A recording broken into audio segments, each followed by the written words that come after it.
also told him, hey, we learned to live without you. It was very painful. It was the most painful conversation that we've ever had. He was in the pictures with us and the kids, but he didn't remember. He was never present. He wasn't where his feet were.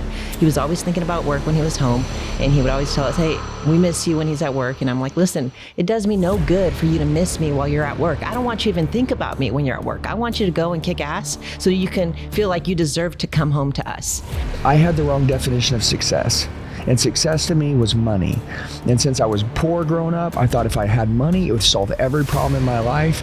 And I'm gonna tell you, this is so crazy. And this is why I say, like, chase the man, not the money, because I'm telling you, everybody's like, well, how do I make more money? And I'm like, well, you're fat. I'm like, you're fat, you gotta get in shape. And I'm like, number two, you treat your family like shit. Number three, your children don't wanna be you, okay? So we got some work to do. And they're like, yeah, but I wanna make more money, Andy. That's why I'm coming to you. And I'm like, dude, go train with some other guy that's gonna give you some bullshit answers, okay? No one wants to be you. No one cares about anything that comes out of your mouth because you're a sack of shit. Today we have a special guest, a couple that many of you know about, many of you have seen online. One of the few people I've ever seen who told his employees, you will be fired if you don't have a six-pack. That was the moment I fell in love with him. I knew he was my guy. Excited to have with us today Andy and Jacqueline Elliott on the Date Your Wife podcast.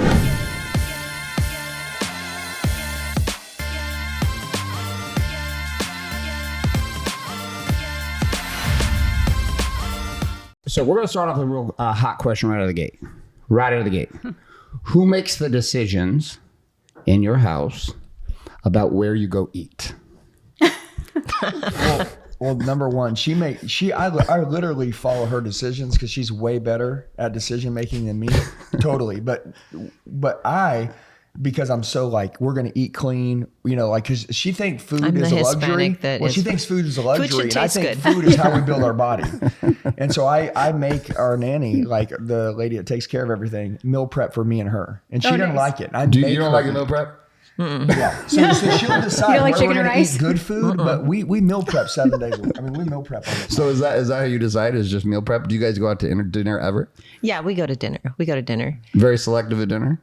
Do you sneak a little good tasting food in there when Andy's not looking? No, I still eat. He actually feeds it to me sometimes because I am Hispanic, and Hispanics, if they don't eat food that tastes good, they will get cranky, and I will get cranky. So I do have to have my good tasting food for sure. Yeah, but Garrett, check this out. So my family is 350 to 450 pounds. Yeah, I get it. Okay, so we got to understand real quick, right? Like my genetics are not good, and if I make shitty decisions eating food, you know what I'm going to look like. Yeah. And by the way, at 39 years old, she grabbed my love handle and she freaking pulled it out like Donald Trump shaking a hand. Oh no. And she pulled it out and she's like, you're getting comfortable.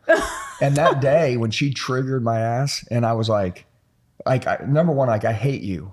Like, you're the worst person ever. But she was calling me up. Like, she wouldn't call me out. She was calling me up saying, hey, this isn't the man that I married. You promised me the ride of a lifetime. You were in shape at 26. You're 39.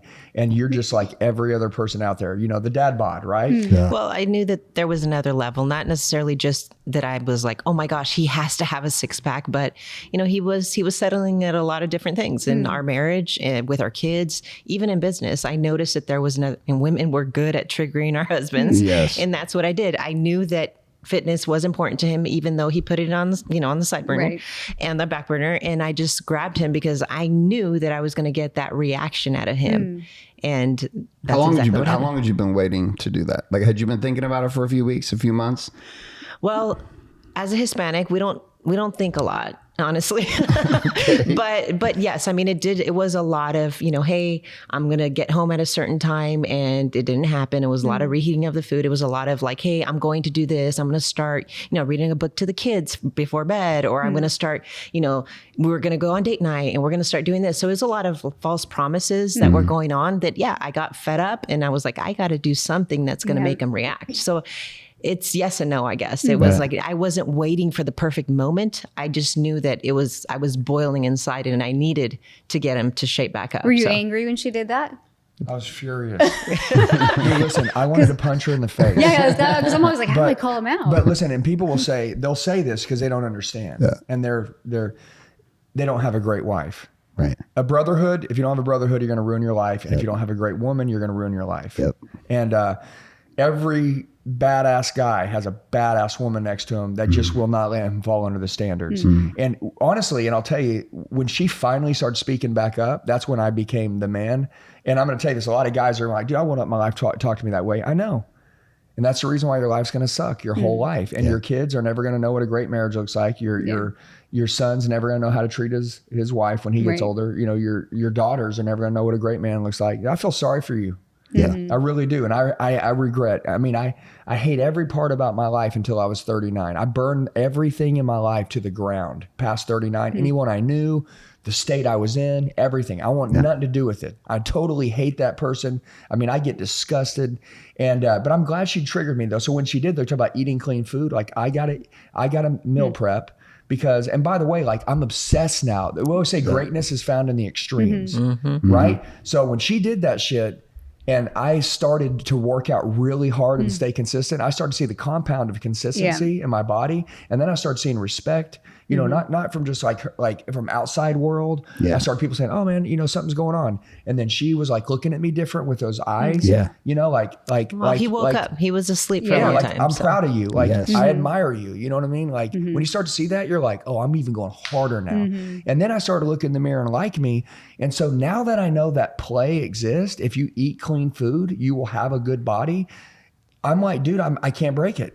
I just can't break it. I can't break it. That's the code. I mean, because then if I go backwards, plus, you know, you always say like, don't ever let your fans outgrow you. Don't let your wife outgrow you. Don't let your kids outgrow you. Don't let your team. We got a big ass team. Dude, there's always something else out there trying to get their attention.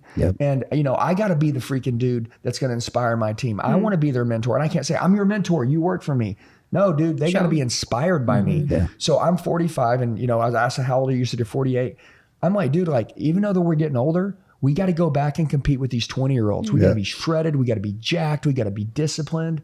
And we need to be older, which to me is a superpower. Oh my God. Such a superpower. And that's a good example to our whole family and the world. I got him to sign a napkin and actually in Miami a couple years ago to get into bodybuilding. I was like, how do I tell him he's kind of a skinny bitch? See, she's just like Jackie. And I was like, okay, so literally, she not once ever told me I was a skinny bitch. I joke about it now I was a 190 surfer. That's what I did I'm every just day. kidding. Back then I didn't think that, but now we look at pictures. I'm like, babe, you could eat this guy. Bitch. Like, but you same thing. You sign, was a skinny but who bitch. you become and taking better shape of your body has transformed every area in your life. Like it's like it's how you operate with your teams and with me, and it's like almost like you see a better version of yourself when you take care of yourself like that. Well, she had met me as a football player, and like I was like 215, and then I got into ultras and marathons and Ironmans and surfing, and I just jujitsu. I didn't care. He wasn't I was fat. Like, he was just like just gonna be like kind of skinny. Yeah. I don't even know I was skinny though. That was the fun part.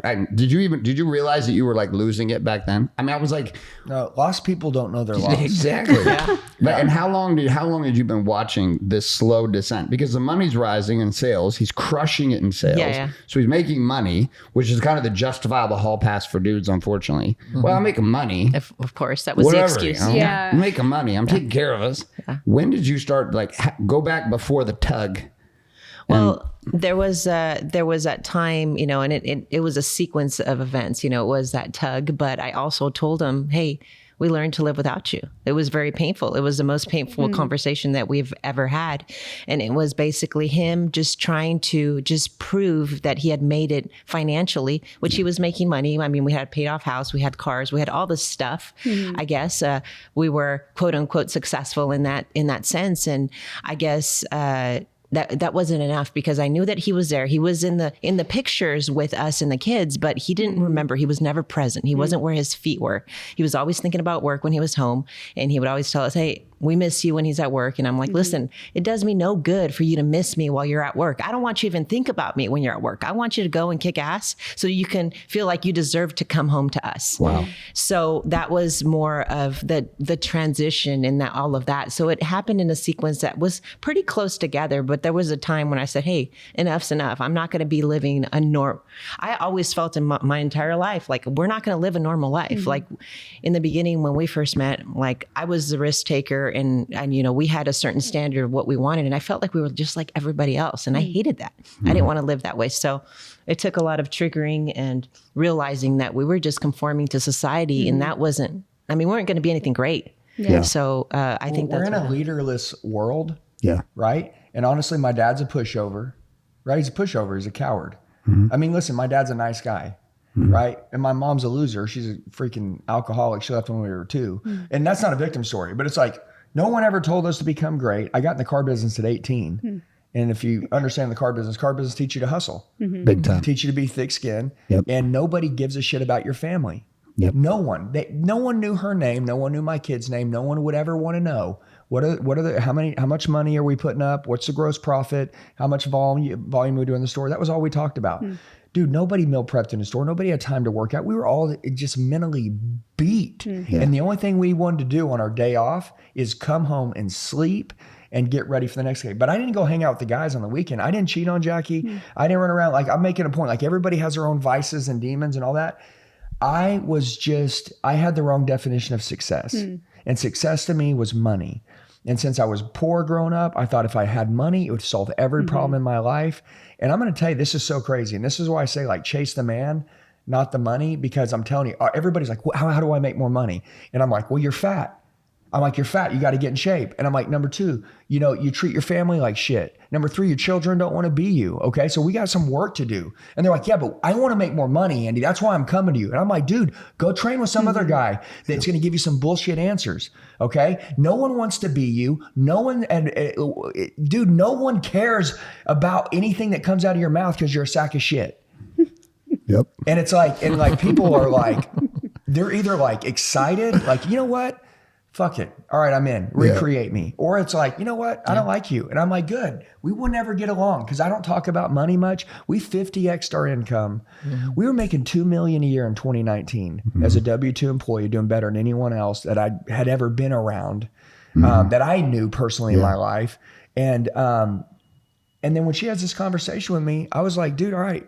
Screw it. I don't want to do this. I told her I'm going to get a job at Lowe's. I don't even care. And you know what I told her? Andy is not handy. You don't want to get him a Lowe's job. No, because you're like, as long as I get you back, Lowe's sounds great. Well, I just said, I'm going to get shredded. I'm going to get ripped. I want to get jacked. I'm like, you watch how good of a dad I'm going to be. Watch how good of a husband I'm going to be. Watch how in shape I'm going to get. But then after a couple months, I started not caring about work at all. And then Jackie's like, hey, I don't fucking like that either. Yeah.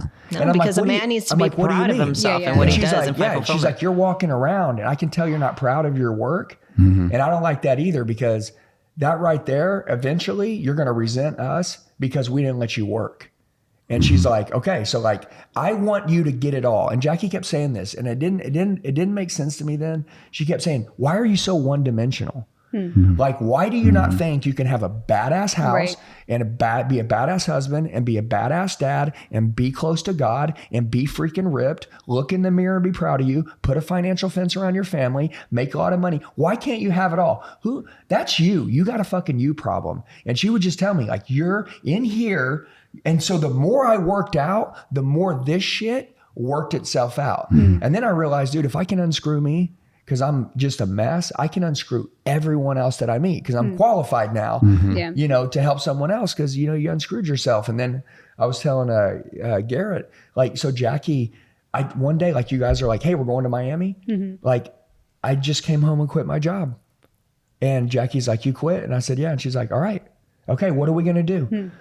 And then I got on there and I found that broker blueprint, the Dean Graziosi, Tony Robbins. Dude, listen how big of a pussy I was. This is so important because like now, like people see you and they're like, oh, like you guys, like you were always that guy, dude. You have no idea the insecure, how weak and all this shit. But that's why I love human beings are resilient. That guy's dead. Yeah. We all killed him. But they're resilient. Anybody watching this, they can change totally and be the next Garrett. Yeah. Dude, actually, they can be better than Garrett because the whole goal as a coach is to make people better than you, right? To get a hold of them a little quicker, you know? Yeah. But I remember that they said you got a specialized skill with sales. People will pay you to learn what you know. And it's $1 billion a day industry in coaching. And I'm like, oh shit, like let me teach people to sell, which we didn't know was going to work. I'd never been on social media. I wouldn't even let Jackie watch me when I was recording a video. I'd be like, babe, get out of the house. Why are you staring at me? Dude, I was so lost. Like the beginning stages. And Jackie was like, pathetic. She was like, just shoot the video in front of me. And I'm like, I can't, because I was such a fraud because the old me and then the new me. He would wear a dress shirt and a tie guy in his I do my underwear. Because no one would know. Because you can't see. Because I run around naked all the time. That's why you're worried about Jackie seeing you. You're like, don't watch me in my half naked video shoot. Oh, he didn't care about that. But what I was saying, this new energy, this new deal wasn't the old me. I'm actually introverted. So like, I'm not an extrovert, I had to I'm good at, if I'm in my territory and you come on my territory, I'm going to kill you. Yeah. But like me going outside into like the world, very exposing. Like that wasn't my deal. And so like at that point we realized we were going to have to, we got a lot of hate. People like, oh, you're not that guy. And I didn't like the old me. And I wasn't that guy, but I was after a new guy. And so I felt like she was pushing me. I watched this Specialized Skill with Broker Blueprint. And then I remember you got like, Grant Cardone. We all grew up watching him on, listening to cassette tapes, right? Because he was in the automotive space listening, but they were always wearing, suits. Suited up. Right? And I hate suits. I hate them. Yeah. I hate them. I just hate suits. I don't like wearing suits. How long ago was this that you were? This is 5 years ago. So 5 years ago, babe, we ran hard full court press promotion on that event. That training. So like at the same time you're taking this at Warrior, we were running a full promotion for Dean and Tony on it too. Really? Yeah. Which is so amazing. Well, and I guarantee that's how they tied together. Because but my point is, I saw a video with Garrett, 2019, no brand. Remember, because you're the brand, right? There's no brand, there's no nothing. Right. We're just gonna start this new business. And I see Garrett, and it's like, wait, and it says triggered. And I'm like, oh, because in sales, like people get triggered. Yeah. Like you hit them with an objection and they get triggered. And I used to always say, you got triggered because I hit you with an objection, you couldn't handle it. I'm like, you're unprepared. You're a winger. You're winging everything in your life. You're not a pro. You got triggered. Yeah. And then I watched this video and it says, welcome to the brotherhood. There's a guy with a flamethrower, fucking blacked out shirts. And he's got one word across his chest and it says warrior. That looks very similar to our Elliott shirt, doesn't it? Yeah. Very similar. It is. It's all black. I'm like, oh, these guys are Navy SEALs. They're black ops. Wait, no, these guys are coaches. Yep. I'm like, these guys are coaches? Holy shit. I'm like, bro, I don't, by the way, I said, I love Grant Cardone, but I'm seeing this suit. I'm seeing this. Matter of fact, not you. I don't fucking like rich people.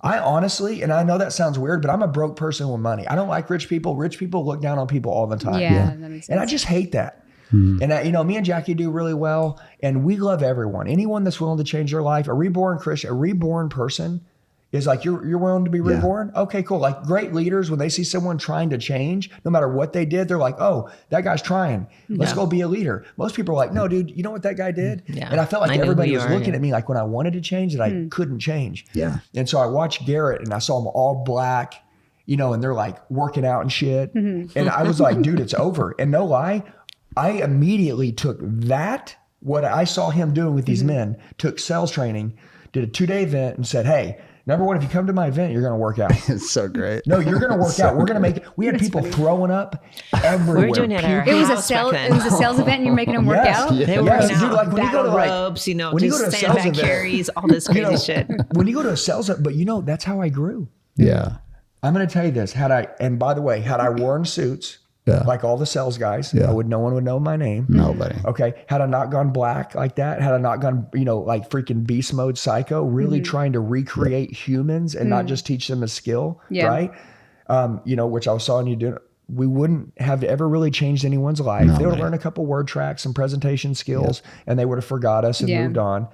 We broke people down until they would throw up, cry, lose it. And then that bond, that like sweat together, bleed together, stay together deal, that was the brotherhood. I didn't even know there was a brotherhood, but that was the brotherhood. And That's I was the like, bond. It was the bond. Bond in the breakdown. And then watch this, the first day, because we broke them down with the workouts and Jackie, she went through everything with me. It was just me and her. Yeah. The second were day, you leading it too? I was making them throw up. You were training them Jackie will too. run, she'll do 100 pull-ups, 100 push-ups. She'll go run 10 miles. Savage. I mean, but she went with me on this fitness journey. And then in 2021, we started hiring our team because we just had a lot of leads. We couldn't handle it. And then we started building the team. But I'm going to tell you, had she not triggered me, and I had a choice. You said, was I mad? I had a choice to either own my shit, look in the mirror, and just become a real man, or stay a loser. Yeah. Well, how many wives, it could've went either way. bite their tongue and they don't say how they feel, and then they grow to resent each other, and then they just live separate lives, and they don't even know how to answer what got them there. And they don't even really like each other anymore. No, and then they don't somebody look up cheats, to- and then you're like, oh, I didn't see that coming, and you're like, well, Like you didn't really work on your marriage. But women, I always say that all the time. I'm like, it's your responsibility to communicate to your man. And sometimes he's not going to like it. No. I'm like, but that's our responsibility to, in a sense, like call him out. But for Garrett, I'm like, hey, he's a very reactive man. How do I delicately tell him to get his shit together? Well, that was my Achilles heel too, was just the same reactivity as power in the world with men, because it's not reactivity, it's just power and intensity. But when you bring it back, the same response that I would get from her, I just had no capacity to not overwhelm her. Even in therapy, our therapist would be like, she's like a little plant. You're a giant tsunami. And every time she tries to talk, you just flood her with water. And I was like, God, I don't like this therapist. And I was like, never knew how to deal with my reactivity. And that piece made it really difficult to try to grow. But if a woman doesn't, and that's the scary part, it's the part, if you dig deep into anybody's life, it's the same thing. All of our men's events, women's events, we'll read all their applications coming. It's the same storyline. Women are upset. Yeah. Men are upset. Women feel alone. Men feel alone and no idea how to cross the chasm. And inevitably it takes a powerful woman like you, like Danielle, to reach into our worlds, called by God to do it. Wake the fuck up. Yeah. What is wrong with you? We are going to the point that 2 years ago she came to me. Well, he was in this space where he was like very numb. And I was like, I don't care about the house, the cars, or anything else. I'm like, I can't feel you. And I was like, so I'm out. If like we're not connected, like I'm out. Like I had gotten so bad at that point where like I felt like I was dying inside. And I was like, I do not tolerate this. Right. And I'm not going to not communicate this to you, because I would like it to work, but I can't live in this space where I'm like, okay, I can't feel and connect you. Right. And so it was just waking him back up. Put me on my heels for like 3 months. I was very open with all my guys too. Everybody always knows what's going on with us. I'm going to share, here's what's happening. People knew that 8 years between our 2 teenagers and our toddlers, those were like, we think we're going to be together. We want to be together, but there's so much scarring and so much resentment and trying to put together, plus run the brands and the hair world and run Warrior and try to keep it all together while being in a world where your whole life is seen in a fishbowl, which is where you two are at. So we're going to draw on another question. Who saw who first? Go back to when you met. Who was the first one that made the move and saw each other? Like, who saw who and who made the first move? Well, I was in Oklahoma, right? Okay. And I was 26 and she was 24. She just had moved from Arizona to Oklahoma.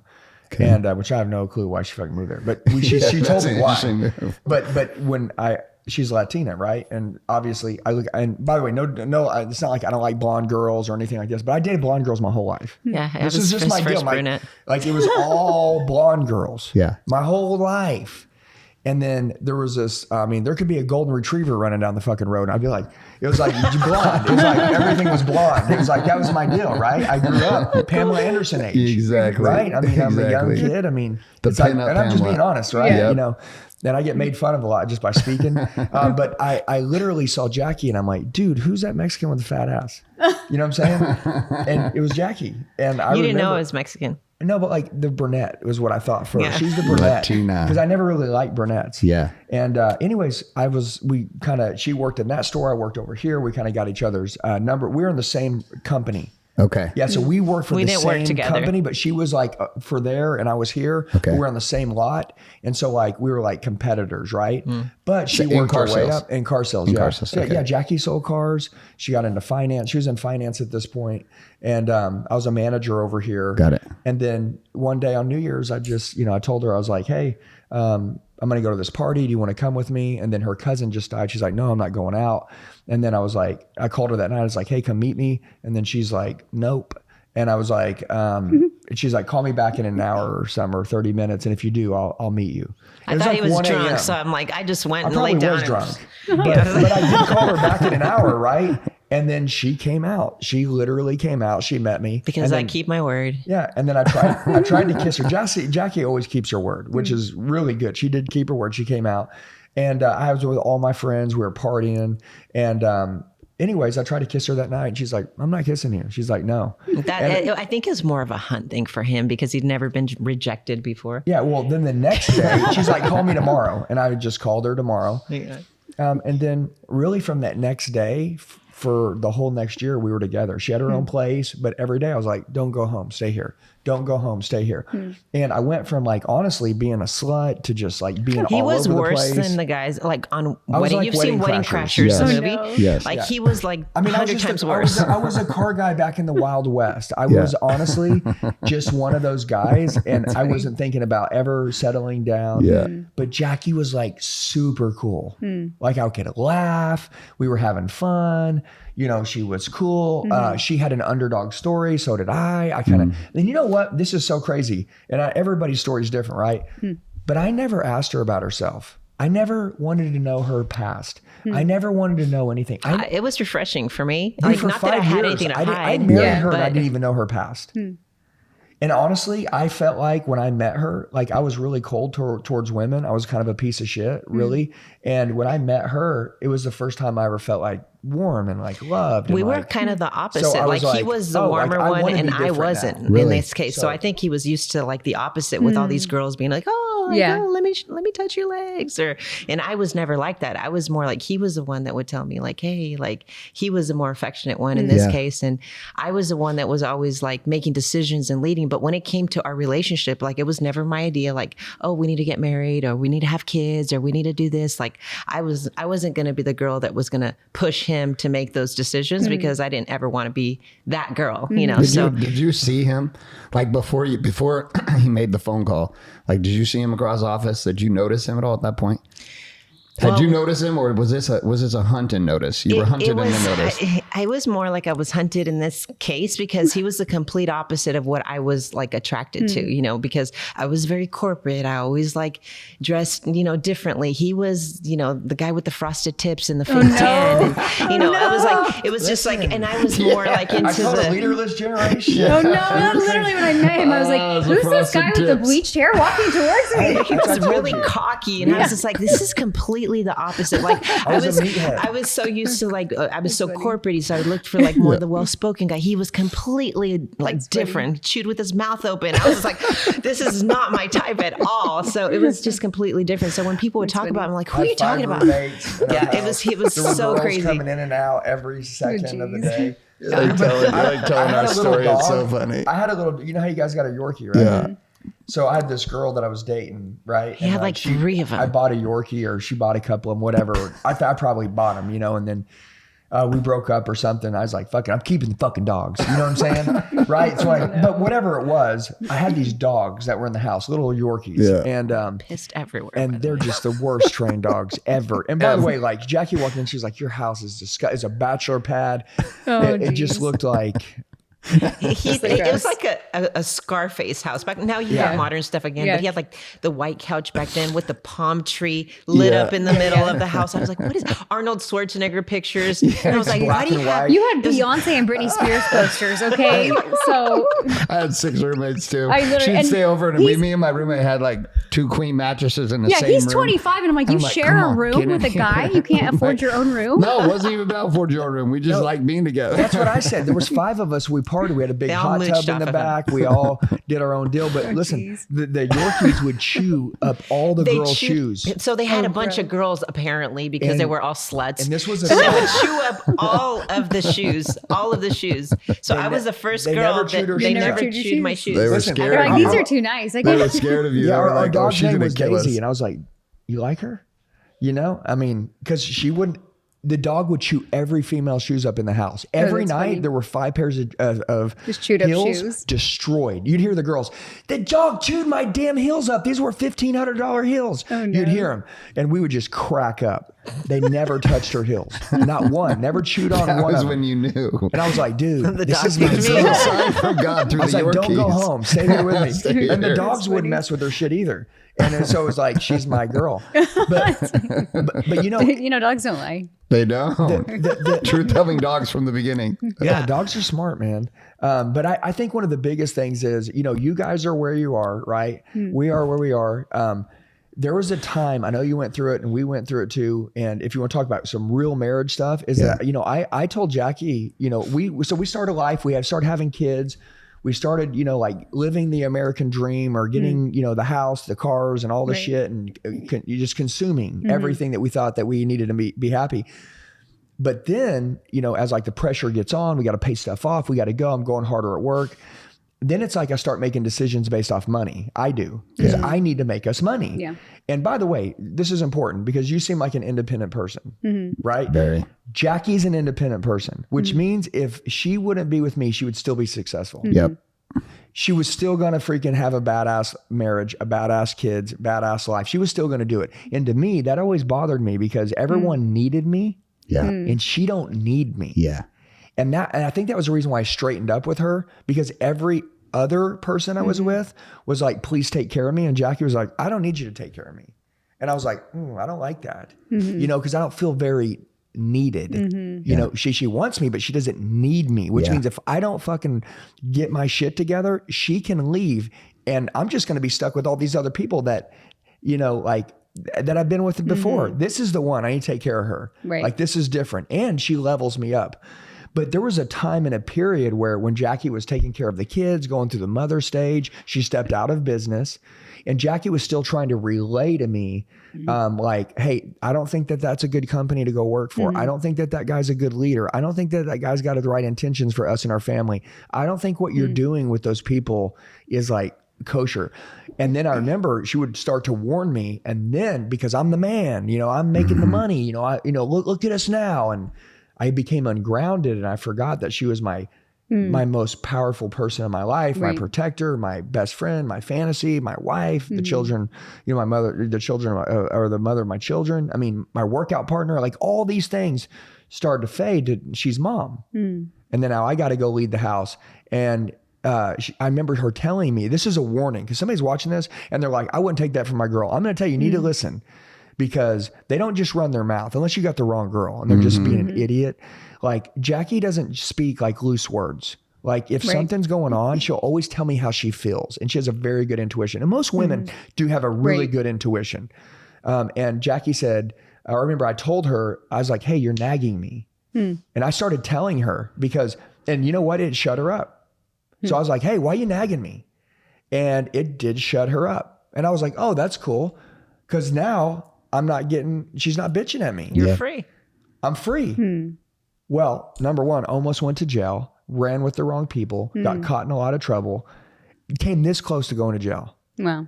And I'm not a bad person. I just ran with the wrong people. Right. I didn't realize what we were doing was wrong. I didn't realize that person was not a good influence on me. Yep. You know, and I'm always a person where, you know, like I trust people way too easy. I think everybody's got my best interest. And she's like, they're trying to fuck you. I can see it. And I'm like, no, babe, you don't understand how this works. And then she'd be like, okay, finally. Okay, I'm the nag. Fine. Go do it. She isolated and you. Dude, she was right on all of it. And then finally I come to her, almost went to jail, came to her crying. And I'm just bawling. I mean, I'm crying. I hate myself. And and you know, of course the answer is I told you all of this was wrong. And I was like, I hate me. And she's like, okay, you know what we're going to do? She's like, we're going to tell the truth. Yeah. You're going to change. You're going to become a better man. And, you know, and so that's why I try to tell people, I'm like, dude, listen, if you are in a marriage, if you're going to be with anybody and you're going to make anything, you know, when Jackie tells me something, her goal is to make me the greatest man ever, to make me the best husband, to keep me in great shape. And also like, hey, I bring a lot of craziness to the table that fuels that honesty that she brings. Yeah, I do. I'm pretty crazy. So I make a lot of shit happen, but without her telling me the truth, I always say this, most people live a life where they don't want anyone around them that's going to tell them the truth. Yep. Do you take all of her truths? Like, or do you take some where you're like, yeah, I hear you, but I feel differently? No, like I take them all. Hey, listen, I'm allowed. He'll still fight back a little bit, which I like. Honestly, I'm not going to lie because I don't want to push over. Yeah. She doesn't want me to be a pussy. Yeah. Okay. If I'm like, okay, baby, whatever you say. No, dude, no, like we're going to win. We're going to push this thing. We're going to go crazy. But when she's like, we're not hiring that guy, I don't fight it. Yeah. Like, I'm not good with it. If she's like, we're not doing business with that guy, I'm not going to fight it. And see, Jackie, this is so good. And this is why like women are really, this is why the marriage couple is so good. Yeah, because Jackie always says, we know what we have with somebody when we piss them off. We know what we have. So he'll grab someone. He's like, dude, this guy's a badass. We're going to do this thing. She's like, cool, let's piss him off. Yep. And I'm like, babe, we don't want to fucking piss him off. She's like, no, we want to piss him off because I want to know when he's pissed off how he's going to operate with us. And how bought in is he? Yeah, there was this guy when we started building our business. We're doing good. This deal came up. It's like $100 million deal that we could do together, and and that changes a lot of things. And she's like, there's 3 people, and that guy, Andy, there's something about that guy. And I was like, babe, I promise you, he's just different. He's analytical. That's how those people are. And she goes, no. You know what? We're this close to doing everything. She said, tell them we're going to hold off. Tell them thank you for their time. We all put a lot of energy, effort, money, capital into all of this. We're going to wait 6 months. Let's just, we're all going to think on it. Tell them we got a lot of things going on and we'll get back to them and thank you. But we're going to wait 6 months. Just to see. She didn't, and I knew she was doing it as a test because it's always a fucking test. And, and anyways, I told the guy, he flipped. That guy that she was talking about, listen, you want to fuck with me? You want to do this? You don't understand? The guy goes back in his Facebook group, starts telling everybody how bad people we are. Oh, wow. She goes, that's what I was talking about. Imagine if you would have been a business. Sign paperwork, contracts, attorneys, all that stuff. Are you kidding me? And dude, and anyways, my deal is, I'm a sales guy. So I'm always like, you're a great guy, right? We're going to win on this thing, right? Like you're always going to be loyal to me, right? Yeah. Right? And she's like, dude, you just told him everything that you wanted to hear. Jackie will run you off. She'll talk you out of everything. Listen, you understand this. When you work here, you understand how hard you're going to work, right? Like you understand you're working around alphas. These guys, they give everything. They're crazy. They're the best. When you come here, you're not going to be very good. I know you're the best at your last job, but when you come here, you're going to get your ass kicked. That's what I tell them. Do you really want to come here? You understand you're going to be the lowest on the totem pole for this company for probably a few years. You'll probably go broke and lose everything working for us. And see me, I'm like, hey, my top guy makes, 7, he made $4 million last year. Yeah. She's like, no. You're going to freaking tell him the worst case scenario. Yeah. And that's why she tells him. Because then you don't get entitled, please. Yeah. So women are dangerous, man. They're so good. Listen, the right woman and then a guy who's willing to be coached, right? Because we're coaches. So at the end of the day, she is my greatest coach. Yep. She is. She knows everything behind the scenes. Dude, I was talking to this guy one night about a marriage and me and her were fighting. And I was like, dude, if you don't take care of your wife, and I looked over at her and she's like, I'm like, I got to call you back. I'm like, what? I got to get in integrity before I finish this call. You don't want me to tell him the truth? And she's like, I don't even know how you can talk to him about that when we're fighting. Yeah. And I'm like, oh, the accountability is so high. So strong. She's the ultimate. She's like, and Jackie goes, if you want higher levels of wealth, marriage, parenting, fitness, higher levels of accountability. Yeah. Look, dude, you either want it or you don't. So Jaclyn, when you come down, like when you're seeing it from that perspective, come back to like the nudge. Mine was Danielle's a critical bitch. I was just like, why are you so fucking critical all the time? I stopped telling him stuff. And then I was like, wait, I'm not protecting my family by not speaking up. Of course. Yeah. But so now I have to be careful. You withdrew. She did the same thing. She just stopped talking to me about it. And then I did the same thing, which was, thank God. So tired of the fucking bitching at me and critical talk. I'm just trying to do my shit, take care of our family. Thank God. When you go silent, when you went silent, that's the powerful women that we met across the board do this. Was this deliberate? Like, did you think that, hey, I'm just going to withdraw and let him fall on his face and do what he's going to do? Or was it I'm done fighting and not being heard? Was it, I'm not being seen by him? Like, what was going on in your mind? Well, I think a lot of times, especially when it comes to women that are used to taking care of themselves, I went back to the independent stage where I knew that we had more of, instead of being having like an intimate relationship, we went more to like a business relationship. It was like, okay, well, some women are like, oh, I'll take the kids to soccer and you make sure you pick up the laundry and you do this. And it's more of a business thing. So we went through a stage of having a business relationship instead of having that intimacy. And then it got to the point where I was like, hey, I didn't sign up for this shit. Like, I'm not going to keep quiet, and we had to come up with some rules to fighting where like, if someone wins, no one wins. Like, I'm not going to live this life and be that woman that goes and just settles. So I'm like, I'm going to keep triggering him until he wakes up. And that's what we decided to do. But yes, I went through a stage where, like I told them, I said, we learned to live without you. I started focusing on the kids. I started focusing on myself. And it wasn't I just really wasn't really paying attention or looking at him. I almost like, you know, it's so crazy because you're in a relationship and we're massively, you know, attracted to each other. But there was a time where it was like, we were kind of disgusted with each other, you know, because, you know, you don't feel heard and you don't feel like you're growing and you don't feel fulfilled. So I just was like, hey, you know what? This is a problem. And not just with him. It's a problem with me. It was a problem with me not living out to my potential because I'm settling with myself. So I just needed to wake up in that sense. And it's like, hey, if I'm going to have to fight for what I believe in, then that's just me. I'm going to have to go freaking psycho until he really understands and sets some ultimatums. And then because he loves us and I knew what the answer was going to be, I just knew that I wasn't communicating it in the right way. What are your rules to fighting?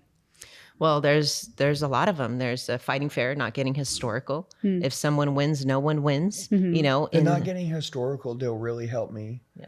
I just wanna say don't this. bring up the past. Yeah. Well, Yeah, I'm like gonna if I forgive him for something, Then don't bring it back up and dangle it and be like, remember that one because that's not time? really Well, watch. forget. Like if you look at Garrett and you say, listen, I believe in you. Like, I love you. Like, you're not a bad guy. You're a good guy. You're not a hard, cold guy. You're a loving guy. Right. Like, when you say that to me, like, you reprogram me. But so when we're fighting, right? If we're fighting about something, we're fighting about this right now. And when you bring up the past, It's all It fucked. triggers. yeah, and by the way, like, listen, for ladies, men, ultimately, I believe there's a really good man inside everyone, and he's just trying to figure out how to come out. And the worst thing that you could do, I mean, if there was one thing that anybody got out of this podcast, it'd be the worst thing you could do is remind a man of who he used to be when he's trying to change. Yeah. Because then we get furious, and we're like, all right, fine, you want that guy? Fine. Fuck Fine. it. He's Our coming egos back. overbear Yeah. us. And we're like, and we will be a bad person in spite of even wanting to be good. Right. Just because we want you to see what that bad person looks like that you keep talking about. And dude, it's literally self-sabotage. Yeah. It is like totally burning the whole freaking family to the ground. Right. And so that's why also the woman has to trigger the man, tell him the truth, but then also remind him of who he is. Yeah. Because, dude, listen, if you forget to remind us of who we are part, we're screwed. And guys also need to be talked to a certain way. If It's Jackie's true. like, pick your shit up off the floor, I'm like, what? I realized that And she's like, there's the face, right? Because one day I was in the dude, bathroom. this is huge. The face to me Yeah, the face is changes huge. everything. Because How one you day- tell me I see your face, and if it's a good one, No, I caught myself one day. I walked into the bathroom and we have mirrors everywhere, right? And I'm telling him something and I'm thinking I'm coaching him, right? And then I go and I catch myself, the side view of my face. And I was like, holy shit, I wouldn't listen to myself with that face either. And I was like, man, so it's really that delivery. Women sometimes we're terrible a at that resting delivery. bitch face, telling someone, coaching. It's like when we coach people, like, man, come on, man, you know, that I like want to be talked to in that face all the time. Come on, baby, can you pick your stuff up? Yes. Can you do this? Yes. Hey, go do that. What? No, It's and like- I learned it's like- also that you it's have like to the train presentation the to husband to me. do things. It's like women, we complain about like, I wish he helped me around the house for years. I'm like, well, why don't you explain what you want help with? You want help taking out the trash? You have to go teach him like a 5-year-old. Okay, this is how you take out the trash from the trash can. This is how you pull the drawstring on that. When you go and take it out to the curb or whatever it is, this is the recycling bin. You have to teach him that way. Well, I'm not going to talk to him like a 5-year-old. Okay, freaking complain for 20 years. And keep saying I need help around the house. You need to talk to them like 5-year-olds sometimes. It needs to happen that way. I had to teach Garrett how to make waffles. Well, there you go. Like literally that was a every rough one. Sunday he'd make there was waffles. fights every Sunday He'd morning. make waffles with the kids, and I'd come down because I like the sleeping in a little longer, and I appreciate him watching the kids. And I'd come down, but it looked like the waffle batter exploded over the whole kitchen. It did. And I was like, okay, it's really cute that he's making waffles, but I'm so pissed right now. Yeah. And so I was like, how do I work on this delivery? And so I was kind of bitchy about it. I'm like, For like 2 months straight. No, and then finally I was like, you know what? He doesn't know. I need to teach him how to make waffles. So I like grabbed the container. I'm like, look, it doesn't even have to be messy. This is how you crack the shell. I'm like really sweet about it.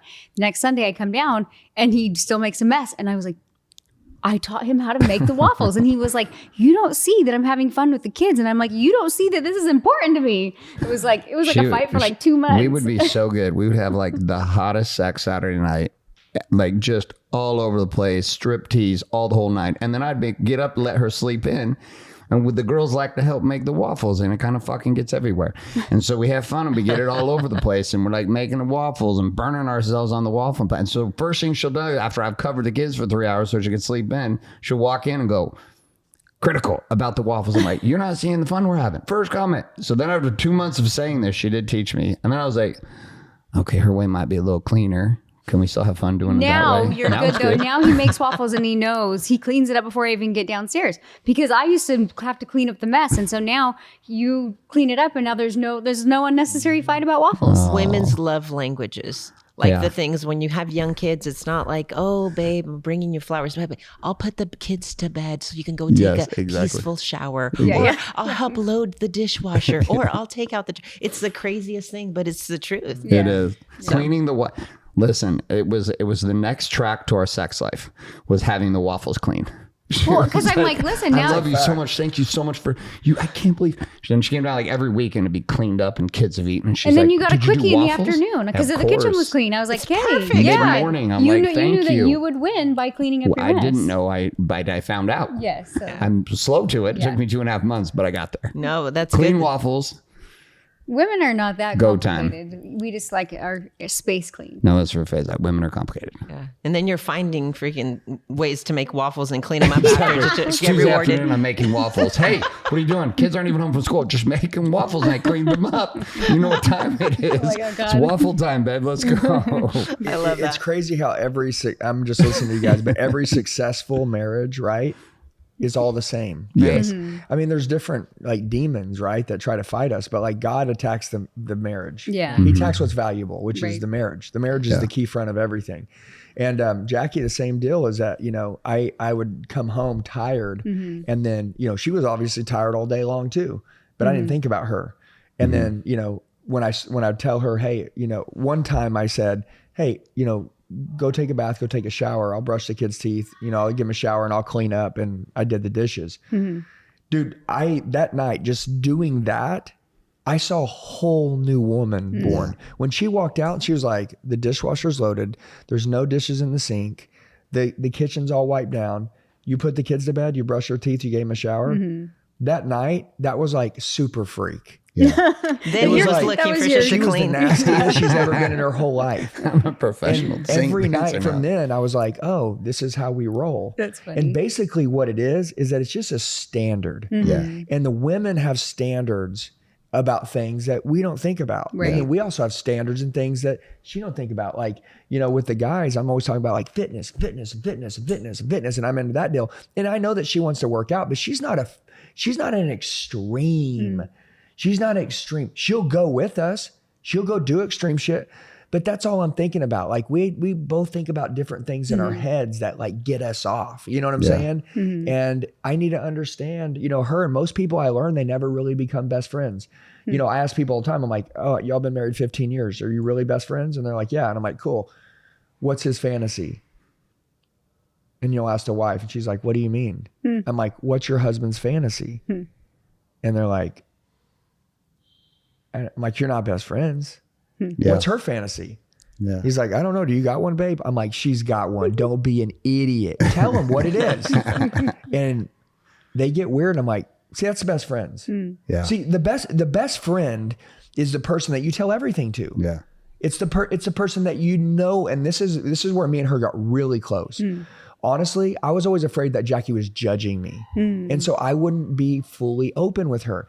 You know why I got in trouble and almost went to jail? Because when there were problems, I didn't come to her with them. Because I was so afraid to come to her with those problems. I knew how disappointed she was going to be in me that I didn't even want to talk about it. So I just dug my hole deeper. And so really, truly, I think the greatest marriage advice you can get is that your wife has to be your best friend. Yeah, you gotta Just stay be close. And you can't, and listen, if she tells me something and I judge her, she'll never tell me again. If I tell her something and immediately she goes into disappointment on me, I'm never going to tell her again Right. because I'm afraid that I can only tell her good news. Right. It's a level of vulnerability is giving someone Yeah, the it's- power to it's- hurt you, but trusting they won't. Yeah, It's I know. It's like giving very- your partner your absolute heart. You're like, oh, this is gonna sting, but like, here you go.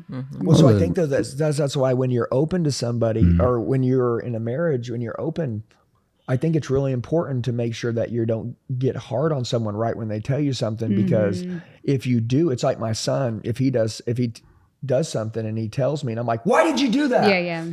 It's like, no, as long as you tell me the truth forever, I promise you, I will back you and support you on anything. Just tell me the truth. Tell me everything. Yeah. So I can't. They have to understand that. Yeah, you're always I need him to not be afraid to tell me. Right. I need my daughters not to be afraid to tell me. Yeah. I mean, they're little girls coming up. I mean, I'm like, if I trip when they tell me something that's bad, they're never going to tell me again. Right. And I think that's what husband and wives do, is that we trip on each other when something's not right, instead of saying, hey, you know what? Shit happens. Right. Life's hard. Okay. Yeah. What are we going to do to solve this together? Let's solve this together, you know? How did you, Jaclyn, so like we've talked about this a ton too, because the honesty and the vulnerability and authenticity opens up darkness. It opens up light. It opens up the full range of the keyboard. And there is a risk for 99% of the couples. Yeah. Like, because somebody has to go first and take it on the cross and then be able to still hold their ground. For you as a woman, being able to open up to Andy, knowing he's this intense, I'm the same intense. He's this intense, highly reactive at times, going to be powerful and do it. And that's tough to hear the whole truth. Right. As a woman, how did you get to a place where you felt either courageous enough or felt powerful enough or felt safe enough in you to just say, fuck it, I'm going full send that direction with it.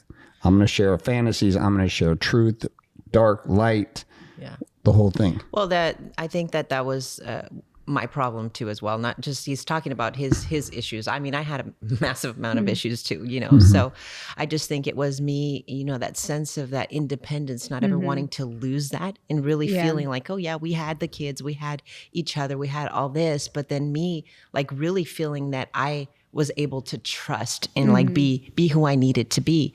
And as it gone through like with time, and I mean, we still go through it now. Like sometimes reactiveness is something that when somebody's such high energy and just is so driven that way, sometimes men are just looking to just solve everything sometimes. And women, we just like to talk. And as we're talking, we're solving through problems on our own. Right. We just want to be heard sometimes. And that's a chick thing. I don't know why, it's stupid, but that's what happens. But like now, like I have a rule, like if I'm telling them an issue that we have at work, for example, today, like I'll be like, hey, where's your phone? And I grab his phone and I'm like, okay. And I put it like so far away, because I know as if I'm telling him something like there's an issue with this person. Did you see that they're doing this? Like all this, like, yeah, right away. He's already texting. Well, we need to fire No, this that's person. funny. Like, That's smart. I need to do that. No, like seriously, because He has done sometimes that. it's I'm like, so don't. reactive that it's like, hey, I'm just saying we need to watch this, or maybe we just need to ask some questions and see how we can help them with something so that we can come together and, you know, tackle this in a loving way, but also coach them in the way that they need to be coach, because it might not be that big a deal, or maybe we just need to look at it or ask them why they're doing this. You know, their intentions might be good. Like we never know. But before I get through the whole conversation, if he has his phone, he's all like, there's a big long thing. And I was like, I knew I can't tell you about this stuff. Like you're already so reactive. So like we have certain rules. I mean, I'm not saying that we've completely like changed everything about each other. You know, we still go through certain things, but yeah, like I pull his phone and I'm like, hey, it's way far. You don't even know where it's at. Like I'm sharing some issues with you right now, and we solve through things. But I think it was just knowing that you have, you know, all we have is each other. You look at things and you know, you have to ask yourself that question. Like, if I were to get sick, is this person going to be with me no matter what? Or if we're going to go through some crazy shit, you know, and, you know, shit hits the fan and everybody else is going to bail on me, who's going to be there? Like, you guys are going to be there for each other. So why do we always try to show everybody else our best and maybe show each other our worst? I mean, and we decided to switch that around, and we're like, hey, you know what?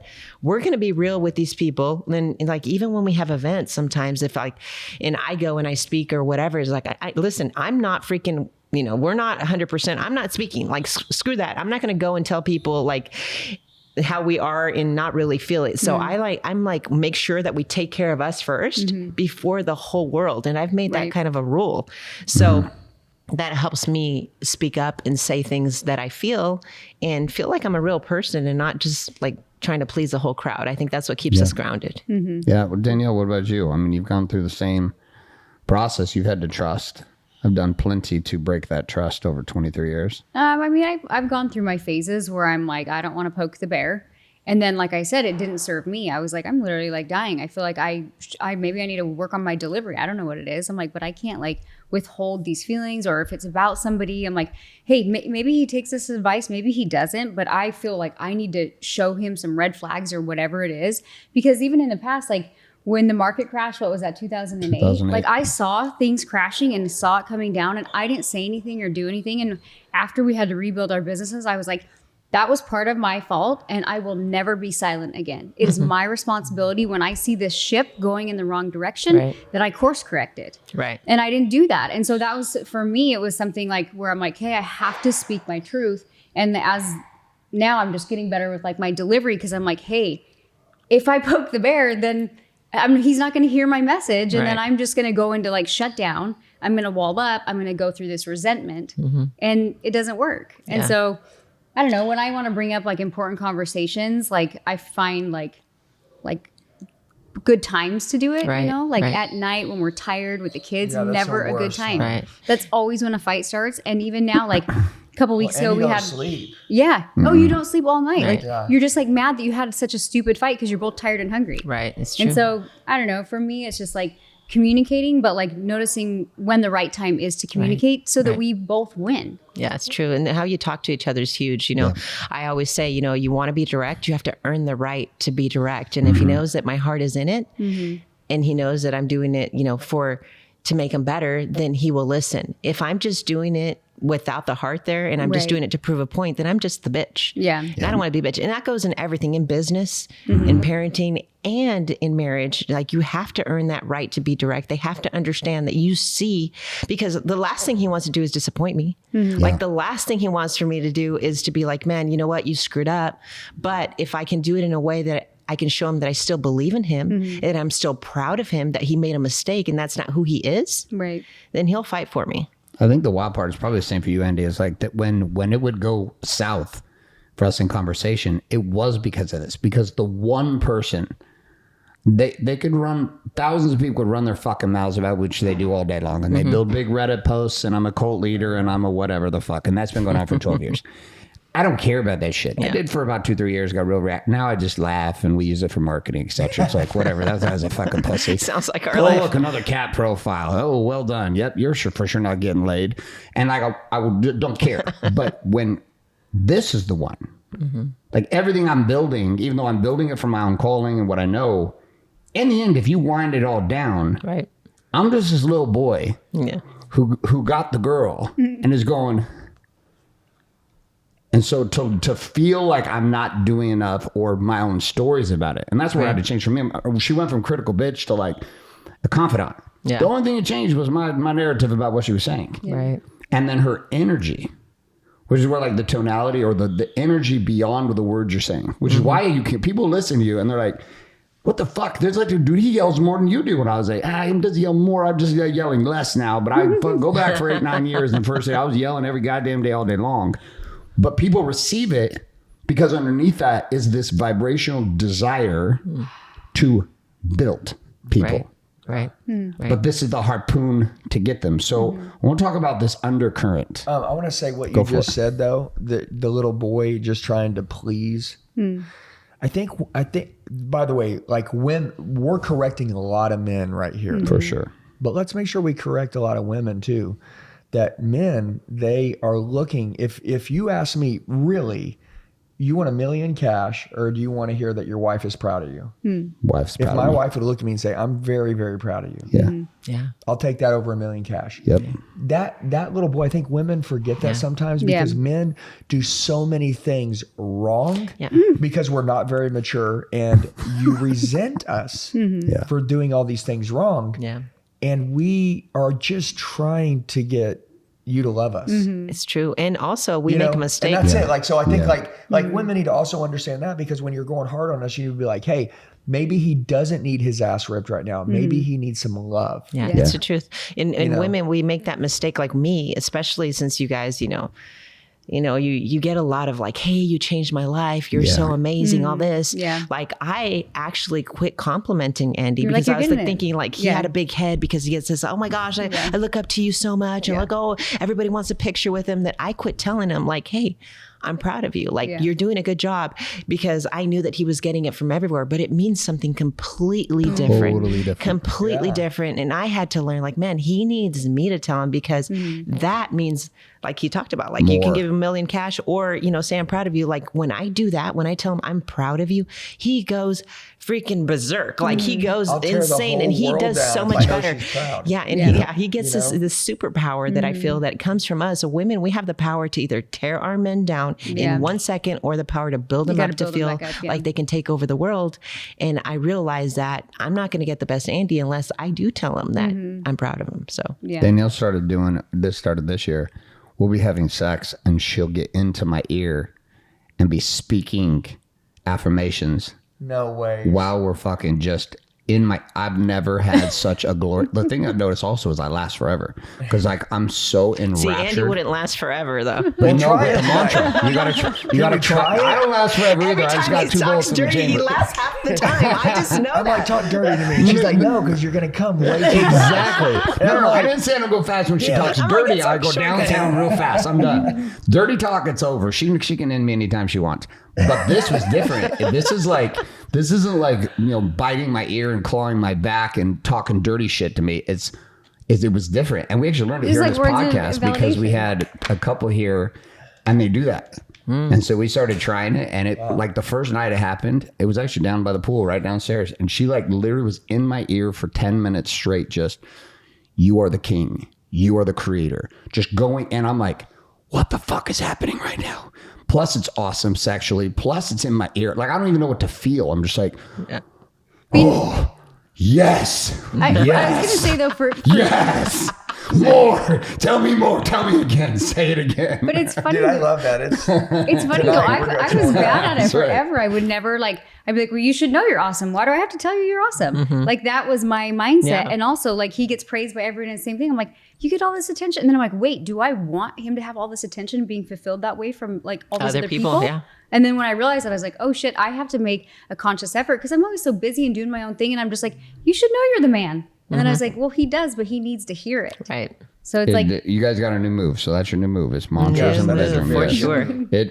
I tried it back to her. She didn't it like was creepy. I was like, stop it. And she's like, no. It's only I get to say it. I was like, okay, cool. We go the other direction. So there's an undertone too, which I noticed in your guys' content and just in your world, that God is like a priority. Yes. And that's kind of a weird thing for people, because it is for us too. But people hear how intense you are. They hear the message. They hear the fuck yous, and they hear all of this. Yeah. We laugh because in our warrior events, we'll have guys that we pray at our events. We do worship music for. We pray at the end.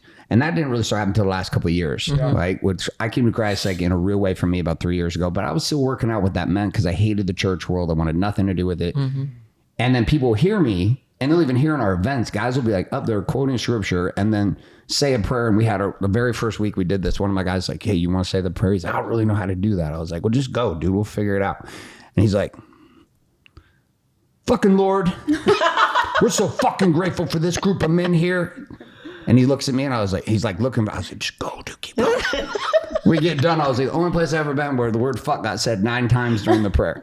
So funny. Where does the God conversation sit for you two? And Jaclyn, I'll start with you. Like, where is that in the organization, for you as a couple, for you as a family? Like, what does that mean to you? Well, God comes first. I mean, even our core values. I mean, we have a set of like 22 core values that we have on every TV, posted all over our walls. And the first one is trust in God. I mean, we have it that way because, I mean, without God, you're bankrupt, you know. And the thing is, you know, our kids, I mean, they love, you know, there was a time in our life where all we did, you know, was listen to worship music and just kind of go and just, you know, it's so important. Anytime in business or anything, like you feel like, I mean, there's some tough times that you go through in anything. And the only peace that we've ever found, you know, through all of our, you know, highs and lows has been through God. So, you know, he comes first in everything that we do. I mean, our team goes to church together, you know, all of that. So we're not afraid to talk about God anywhere. Like we do it everywhere. So it's very important. It's a part of who we are. It's a part of what we preach and a part of all of our success. So. And Andy, in our space, like this forever, like when I started, like I went out on stage at ClickFunnels like 3 years ago and just decided to bring a worship team with me. We're dressed all in white. And Russell's like, look at me every year, like, what are you going to do this time? I was like, he comes back. He's like, oh boy. And I was like, just trust me, dude. So we're going to do this. I'm praying over the whole audience, 5,000 people. Like, this is a marketing event.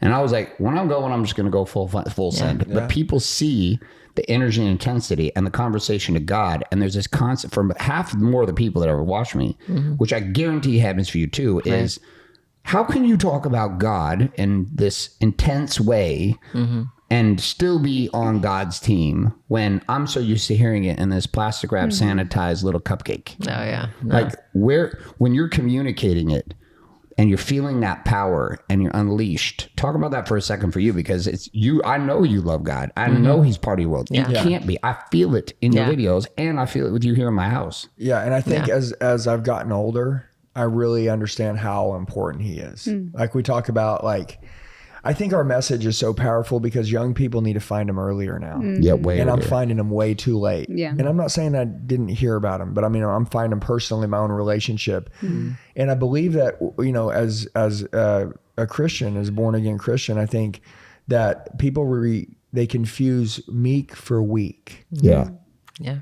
And God builds, God's counting on leaders to rise and to lead people. And not a bunch of cowards. Right. And because you decide to give your life to God means that you should get serious about becoming the greatest leader on planet Earth, you know, and taking care of your family and your children and your income and other people and caring about, it's just like, that's the word. And God is love. And I wear my heart. Jackie's always like, wear your heart on your sleeve. Make sure when you're going to talk to people that they understand where you're coming from and you love them. Right. And so like, I'm really trying my hardest to make sure like, I'm not like, you know, being a football coach with somebody and then also not letting them feel how much I love them. So I'm trying to wear my heart on my sleeve. I'm being ultra direct, right? I got to earn the right to have permission to be direct. But like with being a Christian and God, like, dude, this last year, every morning in our sales meetings, everybody prays. Yeah. Our entire team goes to church every Sunday together. Our entire team, there's 100 of them that go to church together. Yeah. I mean, everything is God. Everything is Christianity. We all study the John Maxwell Leadership Bible together. Our whole company studies that. That is the number one book that we read. People say, what's the greatest book? Honestly, to me, John Maxwell Leadership Bible. The reason why is because it has the Bible and also he equates it to leadership very well. So number one book I'd recommend everyone to read. It's super huge. By the way, it's everything you want to teach. And if you would have said, hey, I want to open a coaching company, John Maxwell Leadership Bible, teach out of that your way, deliver it how you want, man. It's all there. Everything that we teach in our coaching is all biblical. It is biblical. The old is gone, the new is come. Apostle Paul was once Saul, the Christian killer. It's where you're the most lost, craziest, whacked out marriage, psycho. Now all of a sudden you're freaking great. You love your wife. You'd rather be executed than freaking treat her wrong. Right. It's like, how does all that happen? Dude, it's biblical. Yeah. It's like the craziest thing. But because we got all these damn sheep, I'm just like, and I was one. Again, I was telling you outside, I was a hater. I didn't like me. I was a freaking pussy. You know, I didn't like me. I was a pushover. I was a coward. I was being like my father. I wouldn't speak up when something was wrong. You know, I used to go with Jackie when the food would come out wrong, right? And I would order whatever and they would bring something different. And she's like, oh, you didn't order that? And I was like, that's all right, babe. Just, I'll eat it. You know, it's like, I wouldn't even speak up for nothing. Nah, not even for water. Inside the dealership, in that car lot, that was my place. And I never thought, honestly, I never thought that I could amount to anything. And then honestly, dude, I think when I opened up the internet in 2019, I started watching all these people. I spent, you know, a couple $1,000,000 in self-investment. I mean, we sold our house. We slept on mattresses.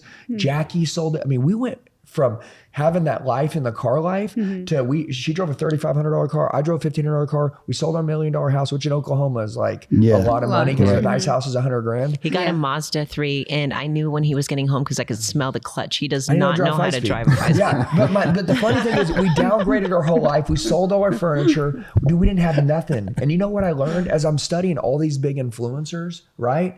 And just business people, I'm like, hey, you know, like, man, I want to be like that guy. And then I would spend a lot of money going with that guy. And then that guy's yelling at his wife behind closed doors or, you know, and I'm like, I want to be like that guy, you know? And then I was like, started realizing, I'm like, okay, I'll take the best and I'll leave the rest. And then I realized I'm like, dude, it's like a cardinal sin to talk about God and be in business. Yeah. And you know what? I'm already hated.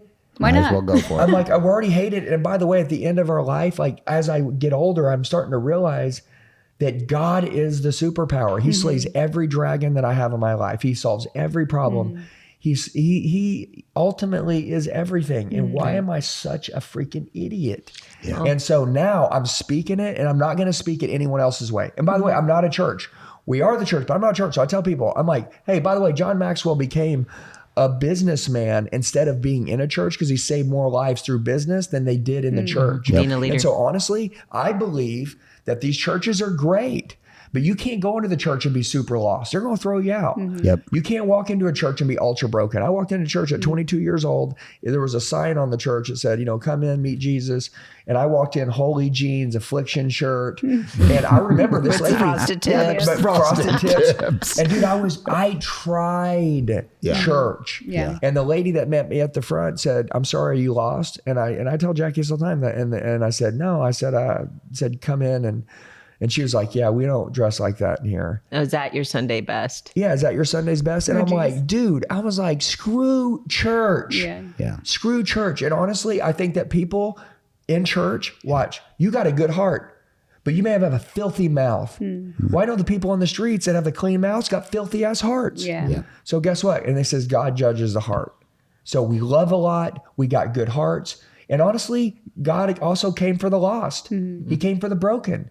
He said he'll leave the freaking 99 to chase We're the one definitely lost. qualified for that one. So I'm like, if everybody's fucked up and broken and we believe in God and we have proven that we're living proof that we can be transformed, right? Yeah. Then we don't need to be civilized. We don't need to conform to normal churchgoers. Yeah. Because I'm not building a church. I'm leading people to have a relationship with God.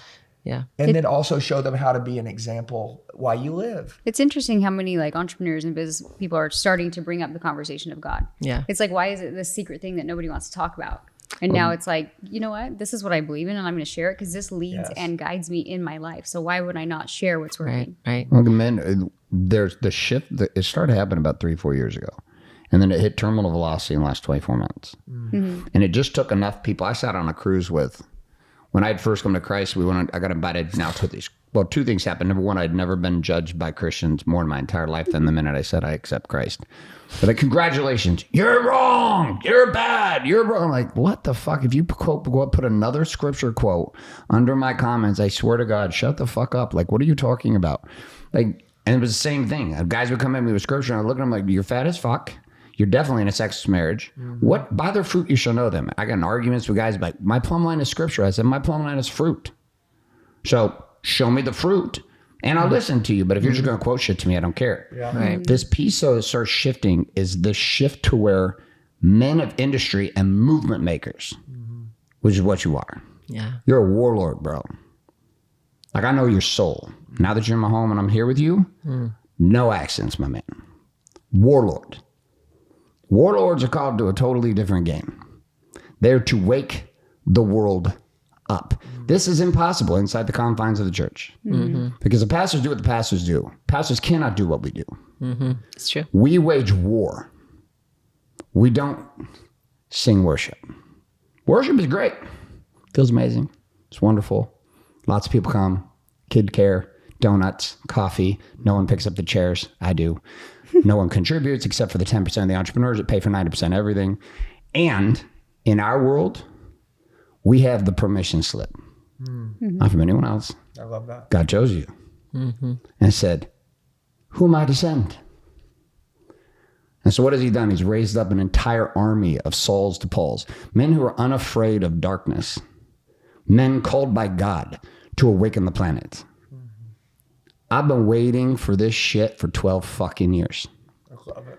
For there to be more than just one. And in the last 5 years, it's been happening at numbers that are staggering. You're watching it happen. I mean, John Jones just wins the heavyweight title again, defends the championship. What's the first thing he says in the octagon afterwards? Christ. Dude, these are people who never talk about this shit. Dark men who found the light and have now found the calling. So like when I hear you, I hear beyond all of it. I've been hearing it beyond all of it. And it's fun to know that God reached out to you with me and others without even knowing and said, hey, can we be done with this piece? Yeah. Can we do the thing you're called to do? And that you did the same thing in timing, which is the same shit she did. The wake up behind the wake up warrior is this woman. She's the one. You're the one. Like, in that power that comes through you as a woman, this is incredible. And to men like us, we can go in the carnage of the battlefield all day long. We can take all the heat. But when we walk into the house and we're with you, and he's with you, that is the peace beyond the war that we're searching for. Yep. And so it's a crime to see how many couples sit in such war zones outside, war zones inside, Right. and then profess Christ.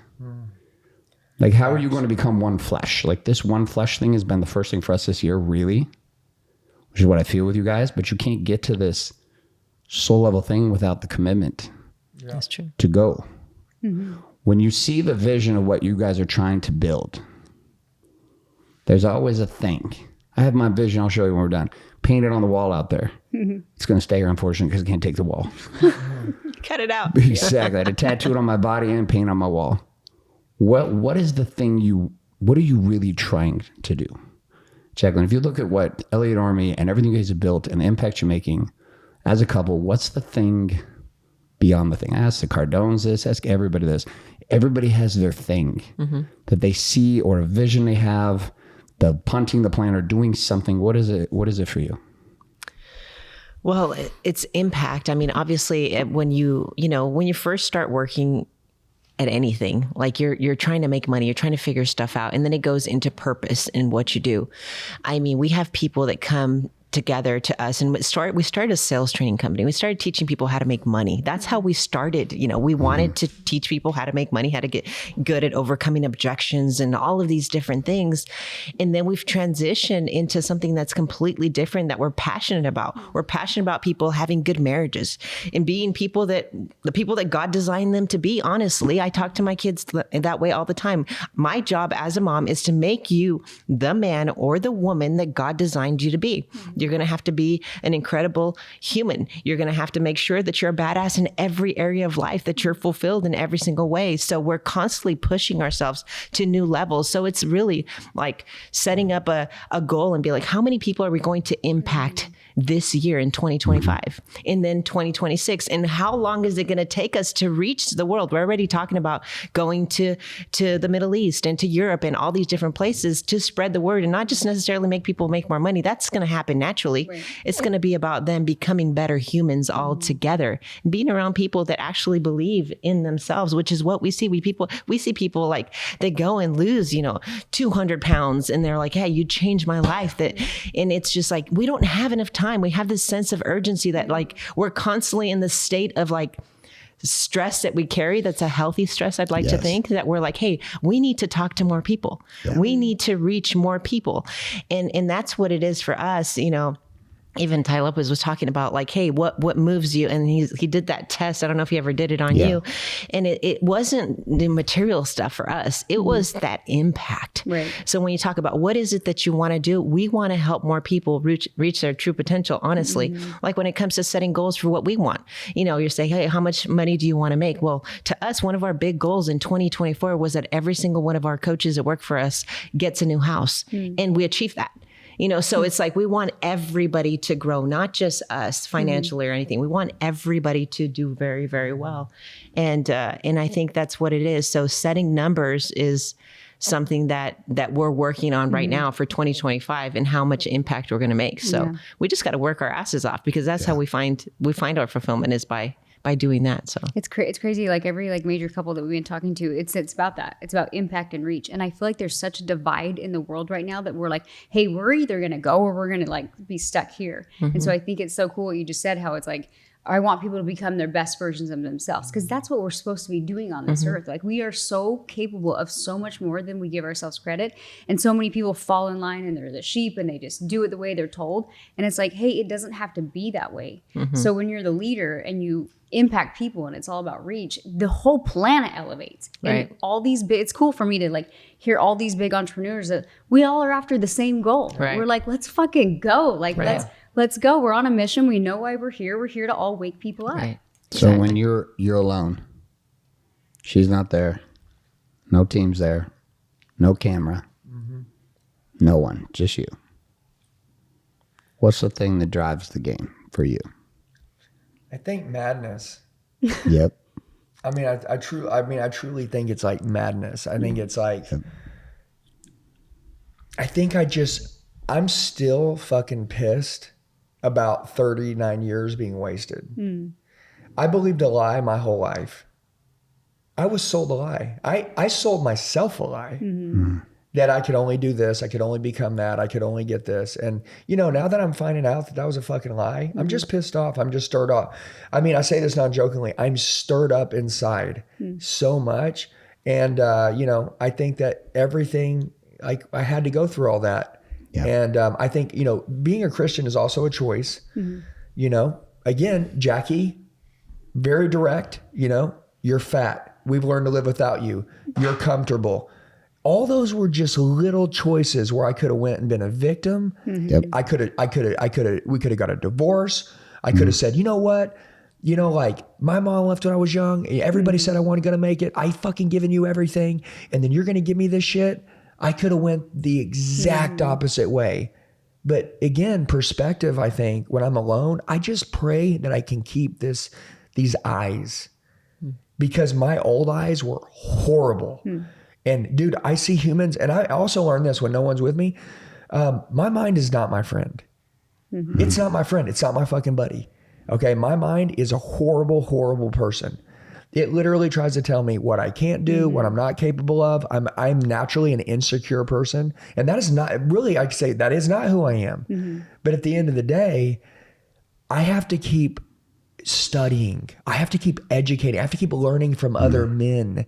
I am like, if I see someone, ask Jackie, I can watch someone, even if they have a country fucking Alabama accent, and I don't have one. And if I watch their video and then I watch it again, or if I train in front of them, I can literally start to sound just like them with their accent and everything. I'm like a fucking chameleon. It's really scary. And that's why, like, you know, like when I saw, you know, Garrett with Wake Up, I was like, oh, I'm like, that's what I'm going to look like. Like, that's how we're going to roll. We're going to be in all black.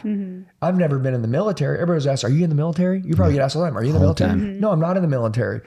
But you know what? I want to, it's a compliment. I want to be fucking disciplined. Like we are the fucking Navy SEAL. We're the Black Ops. We're the Delta Force. We're the Green Berets. We're the fucking best of the best. We're the elite of the elite. And I went my whole life not being elite. And I hate that guy. I hate him. And so I know that if I can just get good enough, if I can just raise my standard enough, if I can be a good enough speaker to get my delivery across to people, to get into their hearts, man, they can break their whole bloodlines. I mean, we broke our bloodline and I didn't break it till I was 39, you know? And so anyway, so like when you say, what do I think about? Just madness. I want them to bury me in the ground. I say, I want her to bury me with a fucking 6-pack. I want her to bury me in fucking good shape. I tell her if I'm not in good shape, I want her to fucking put a pillow over my head. I'm not even joking. I want to go out with a motherfucking bang. And I don't care about living 100 years. People are like, you know, like some people are like, I'm going to live to be 100. I'm like, dude, if I can get 3 more fucking good years and I go hard and I can change a lot of people's lives and I can really show my wife and my children and my team what fucking winning looks like and being a good person. If I can do that, I'm good. I'm not trying to, I don't need 30 more years. Now, if I get 30 and he'll let me stay this crazy, holy crap, what a gift. But dude, it's just, and I'll say this, it is a gift to spend time working on you. And this world is so busy and there's so many distractions and people aren't giving themselves that gift. And thank God I did, because I almost didn't do this.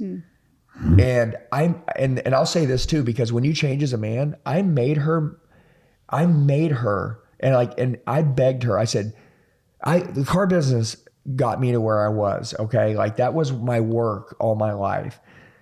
When I got out of the car business at 39, I knew I was not the man that anyone wanted to fucking be around.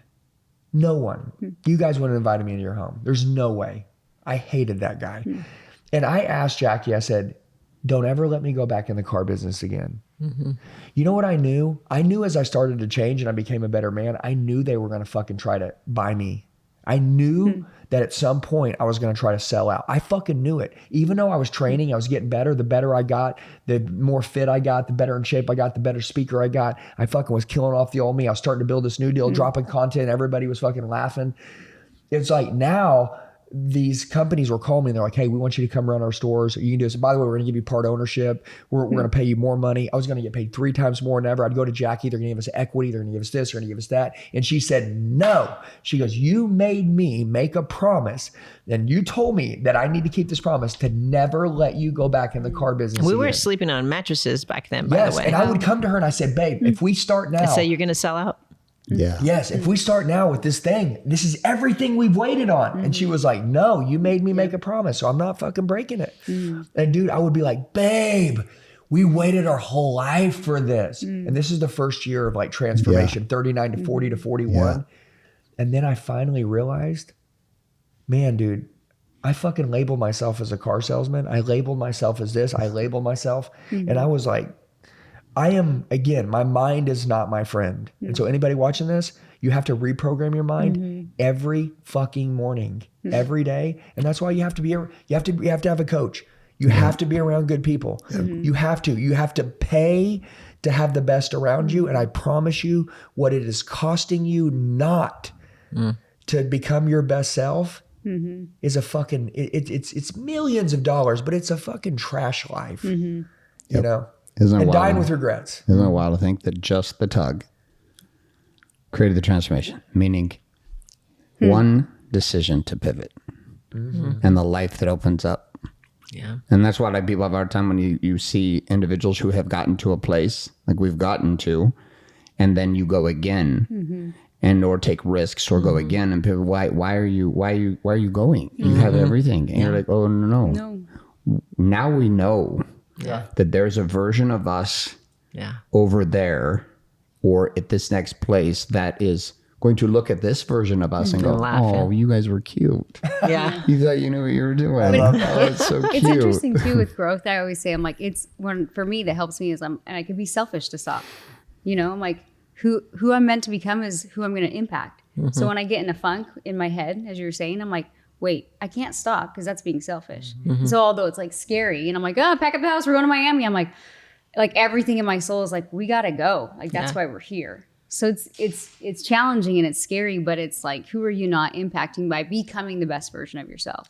Yeah. Jackie always says the biggest, the chokehold of every company is the leaders. Yep. And she's like, a lot of people, they won't take the risks now that they did in the beginning. Yep. Right. That got that big growth. Got them there. Yeah. And they have too much to lose. Yeah, they have too much to lose. And we were just talking about that. We were just like, it's time for us to make bold moves again. Yeah. Because that's what makes me and her keep recreating. And by the way, if you love your team, if you love your followers, if you love the people that believe in you, they need to see that in you again. Right. Yep. Yeah. Because they need new hope every year. As you're asking them to take risks, I mean, you have to show them by example that you're willing to take some risks sometimes. Your kids, I mean, you're going to bond so much more with your kids just by going to a new place. It's unbelievable. Yeah. So this process with you two has been amazing. Thank you. And I love it because we landed the plane and got energy. Yeah. And that's the place that we get to every time. It's when I know it's like, we're good. And this, what you two are doing and the impact you're making, you don't need to hear it from me, but well done. Thank you. Thank you. And Andy, the pressure to be on the front line doing what you're doing. I've been doing it for 12 years. And it is a game that never ends. Yeah. And what you've done and what you're creating, what you two have created as a couple is inspiring. Inspires my men. I told you, we got tons of our guys. I got guys in your masterminds right now that used to be with me that I love dearly for years, and they're getting more, and they're learning more, and they're getting difference, and it's beautiful because at the end of this, God's plan is the same. It doesn't matter what messenger or vessel this game comes through. It's, are we representing? But the most beautiful thing that we and you two and the couples we bring on here representing is a new era of couples unified, one flesh, with God, leading. That's true. What is the best place for somebody to start with you two? Is it go follow you on social media? Is it to go to an entry program with you guys? Like, where's the best spot? If somebody's listening to the show, we've got tons of couples listening to the show. We got a lot of people in the show who They love to listen to me, but I'm not their guy. And I've told them this. I was like, hey, fucking bounce off me. I don't give a shit. Bounce off me and go. And I guarantee there's going to be couples and individuals here listening to the show that are like, holy shit, they're my people. Just like Mark Jennison sending me pictures from Cabo with you guys and jumping off of yachts. I was like, hell fucking yes. Well done, you two. Where's the best place for them to start? So everybody, I just tell everybody to text me. I mean, I've used, since I started, I put a text number out there. Good. And that's just how I connect with everybody. So there's a text number. It's 918-210-0254. Say it one more time. 918-210-0254. People just text that number and they say, hey, I saw you on Garrett's podcast. And just tell me what's up, and then awesome. That's it. Like You'll just point them in the right direction. Yeah, because someone may say something totally different. Yeah, you don't ever know. But and you guys, I know you do stuff like this too. This is huge. Me and Jackie, and we've landed this, but when I brought her out, our whole business like 20x. Yeah. I just think that us as men, women are badasses. Big time. And then when I talk to people that just don't think women are badasses, I just don't understand. And I'm like, oh, well, then you're stop being a very good leader. Because if you're a good leader, your wife would be a savage. You're not, it's my job to motivate my family. Imagine her coming home and saying, yeah, this guy really motivated me today. Hey, that's cool, but like, that's my fucking job. That's my fucking job. Okay. Like that's my job to do that for my kids and bring special energy to my home. And so I'm telling all the men today that is your job to motivate your wife. Okay. If she's not where she's at, okay, cool. Well, I remember one time, and I cause I don't want to get off here, but you're good, Jackie watched me having a sales meeting with my team. Yeah. And I was like, bam, wow, get them all fired up, fucking throwing cash in there. Everybody's all fired up. We're going to have the biggest day ever.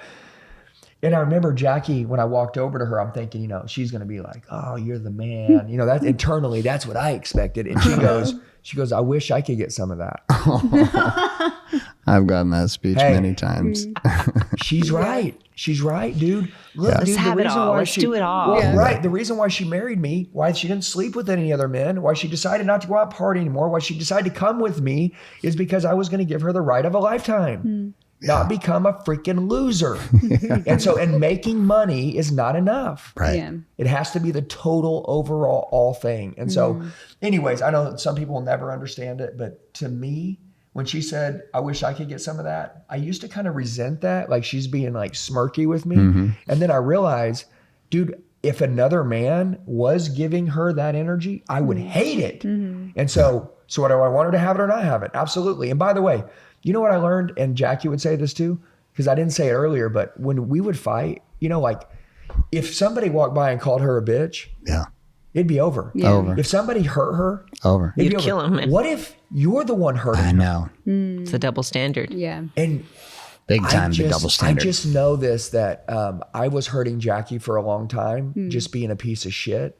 And I'm just not going to do it anymore. And so, and by the way, just like I made that one choice, and then, I saw your video, I said, what I want, I said, watch this. And I studied the hell, and I watch all these things. I'm like, okay, it's like, dude, that's who I want to be.